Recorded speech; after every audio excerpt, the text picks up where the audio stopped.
Regan Slaymaker for International Boxing News, and I'm joined by promoter Eddie Hearn. Eddie, sum that fight night up for me. Fantastic night of boxing. Incredible. You know, I said in the press there, the first round was probably better than the whole of the last fight, you know, and it didn't stop there. You know, I thought for the first 6-7 rounds, Jack was incredible. Had it 5-2, maybe even 6-1, and then 8, 9, 10, Josh just came back into the fight. Jack started to unravel a little bit, and you know, he really needed to win that 11th round, which he did. 12th I had him winning as well, but it was a very close round. And just a brilliant fight. Like, you know, just had Marco Villegas there from Fight Hub, who's like, that's his first fight in England. He's like, that was the most, you know, we don't realise how lucky we are with the atmosphere. That was super special tonight, and a fight to match. It definitely was as well.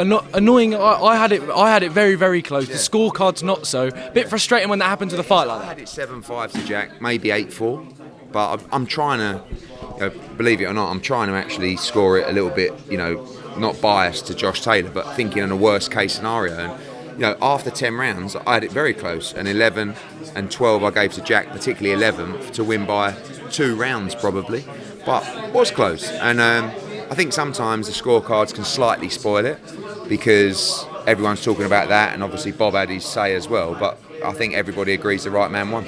Definitely as well, and excellent performances by Gary Cully and Chev Clarke as well. Obviously Chev wants to be outright British champion as well. Yeah, it's difficult to do because you've got to find those fights to win the Lonsdale belt outright, and you know, you also want to move him nice and quick. But it was a frustrating night for him because Zorro boxed well and he was holding him quite a bit as well. And Chev, once he got into his rhythm, was just too strong and stopped him. And you know, great to see him win a British title. Definitely. With Gary Cully, could we see kind of re-look into the Maxi Hughes fight next? Maybe. I mean, I think that, you know, he needs a big fight now. He's had those 2 wins. And we'll see obviously what happens with our Irish show. We'll see what happens with Conor Walker when he fights Lewis Crocker coming up.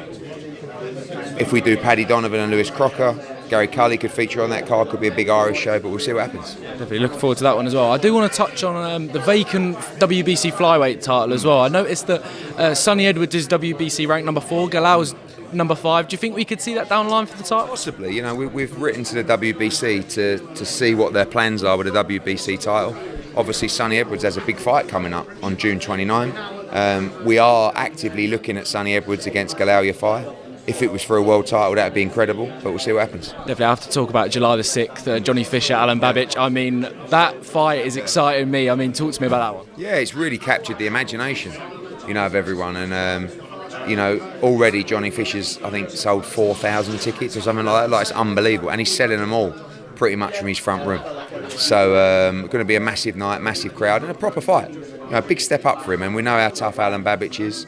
And I believe it's the right fight for him at this time. Definitely. Final one from me. Matchroom won the purse bid for Dalton Smith's European title fight with John Fernandez. Is that the next step for Dalton? Yes, it looks like that will be the fight in September. That we're speaking to the team and there'll be an announcement soon. Headline in Sheffield? Yes. Perfect. Cheers, Eddie. Thank you. Cheers. Thank you.